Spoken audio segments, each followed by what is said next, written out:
ಕೊಡಗಿನ ಅಧಿಕಾರಿಗಳು ನಕಲಿ ಪರಿಸರವಾದಿಗಳ ಕಪಿಮುಷ್ಟಿಯಲ್ಲಿದ್ದಾರೆ ಎಂದು ಆರೋಪಿಸಿರುವ ಸೇವು ಕೊಡಗು ವೇದಿಕೆಯ ಪ್ರಮುಖರು ಜಿಲ್ಲೆಯ ಶಾಸಕರು ಮತ್ತು ಸಂಸದರು ಸೂಕ್ತ ಕ್ರಮ ಕೈಗೊಳ್ಳಬೇಕೆಂದು ಒತ್ತಾಯಿಸಿದ್ದಾರೆ. ಮಡಿಕೇರಿಯಲ್ಲಿ ಸುದ್ದಿಗೋಷ್ಠಿಯಲ್ಲಿ ಮಾತನಾಡಿದ ಕೀಪಾದಂಡ ಮಧು ಬೋಪಣ್ಣ, ಕೊಡಗಿನ ಜಮ್ಮಬಾಣೆಯನ್ನು ಅರಣ್ಯವೆಂದು ಸರ್ಕಾರ ಘೋಷಿಸಲು ನಕಲಿ ಪರಿಸರವಾದಿಗಳೇ ಕಾರಣ. ಈ ಹಿಂದೆ ಕೊಡಗನ್ನು ವಿಶ್ವ ಪಾರಂಪರಿಕ ತಾಣವೆಂದು ಘೋಷಿಸಿ ಗ್ರೇಟರ್ ತಲಕಾವೇರಿ ಮಾಡಲು ಸಂಚು ರೂಪಿಸಿದ್ದರು.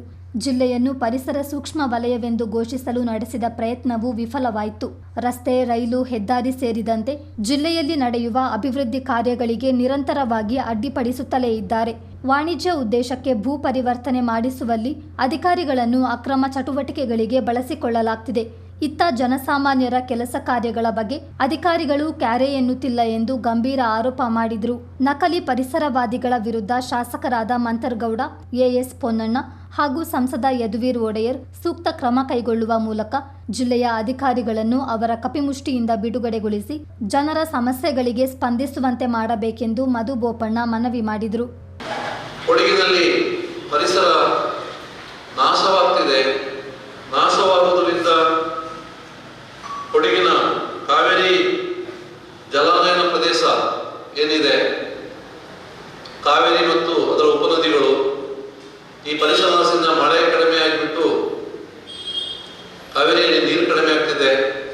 ಇದರಿಂದ ಮೈಸೂರು, ಬೆಂಗಳೂರಿಗೆ ಕುಡಿಲಿಕ್ಕೆ ನೀರು ಮತ್ತೆ ರೈತರಿಗೆ ಬೆಳೆಗೆ ತೊಂದರೆ ಆಗ್ತದೆ ಅಂತ ಹೇಳ್ಕೊಂಡು 2003ನೇ ಇಸ್ವಿನಲ್ಲಿ ಅಂದಿನ ಮುಖ್ಯಮಂತ್ರಿಗಳಾಗಿದ್ದಂಥ ಎಸ್ ಎಂ ಕೃಷ್ಣನಾಥ್ ಅವರು ಬಿಟ್ಟು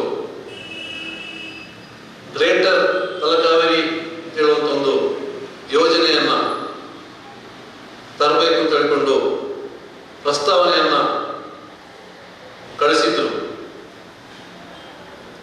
ಈ ಗ್ರೇಟರ್ ತಲಕಾವೇರಿಯಲ್ಲಿ ಕೊಡಗಿನ 3 ಸಂರಕ್ಷಿತ ತಾಣಗಳನ್ನು, ಬ್ರಹ್ಮಗಿರಿ, ಪುಷ್ಪಗಿರಿ ಮತ್ತು ತಲಕಾವೇರಿಯನ್ನು ಒಟ್ಟು ಸೇರಿಸಿಬಿಟ್ಟು ಈ ಕೊಡಗನ ಅರಣ್ಯ ಮಾಡುವಂತಹ ಒಂದು ಹುನ್ನಾರದಲ್ಲಿ ತೊಡಗಿದ್ದರು.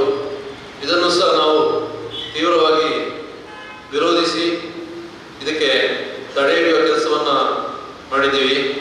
ಮತ್ತೆ ನಿಮಗೆ ಗೊತ್ತಿರಬಹುದು, 2009ನೇ ಇಸ್ವಿನಲ್ಲಿ ಕೊಡಗು ಸೇರಿಸಿಬಿಟ್ಟು ಪಶ್ಚಿಮ ಘಟ್ಟವನ್ನ ವಿಶ್ವ ಪಾರಂಪರಿಕ ತಾಣ ಮಾಡಬೇಕು ಅಂತ ಹೇಳ್ಕೊಂಡು ಅದಕ್ಕೆ ಯುನೆಸ್ಕೋದ ಪ್ರತಿನಿಧಿಗಳು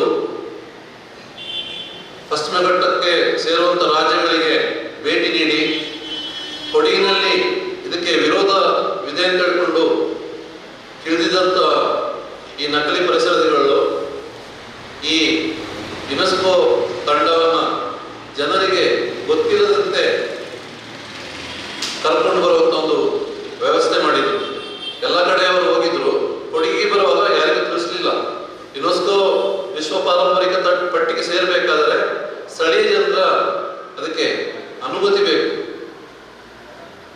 ಈ ಪರಿಸರವಾದಿಗಳು ವಿರೋಧ ಇದೆ ಅಂತ ಹೇಳುವ ಒಂದು ಕಾರಣಕ್ಕೋಸ್ಕರ ಗುಪ್ತವಾಗಿ ಅವರನ್ನ ಕರೆಸುವ ವ್ಯವಸ್ಥೆ ಮಾಡಿದ್ರು. ಆ ಸಮಯದಲ್ಲಿ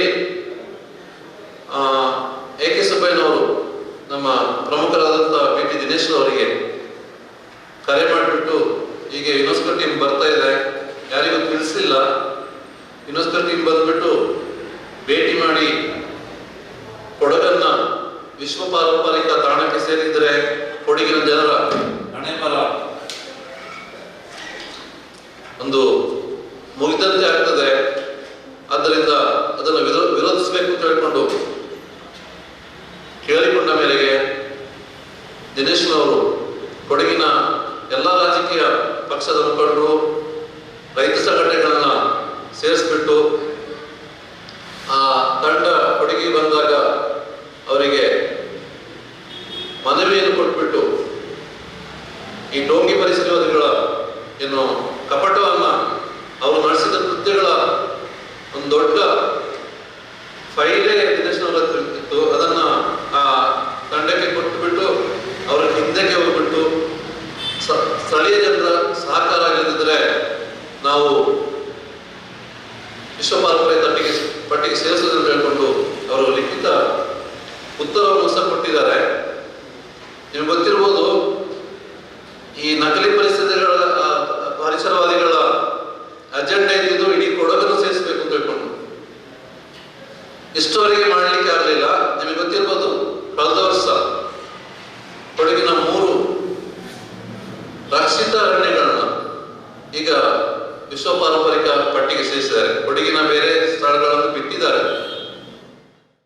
ಕೊಡಗಿನ ಶಾಸಕರು ಭ್ರಷ್ಟಾಚಾರ ತಡೆಗಟ್ಟುವುದಾಗಿ ಹೇಳಿದ್ದರು.